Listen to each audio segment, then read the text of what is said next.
Delivery के वक्त औरत को जो दर्द होता है, बच्चे की पैदाइश के वक्त, वो हो रहा है। और यहाँ बारिश हो रही है, गांव में कोई दाया नहीं मिल रही है। उस ज़माने में औरतें ही आया करती थीं घरों में और तेल की मालिश वगैरह करके बच्चे की डिलीवरी कर दिया करती थीं। आजकल की तरह हॉस्पिटल नहीं थे। बारिश हो रही है, मैं कहाँ जाऊं?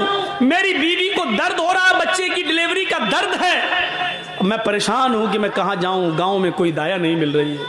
हजरत उमर ने कहा बस इतनी सी बात है। इंसानियत देखिए। कह रुको आता हूं, ये काम तो मेरी बीवी करना जानती है। उसको नहीं मालूम कि ये कौन है। हजरत उमर अपने घर गए और अपनी बीवी को उठाया।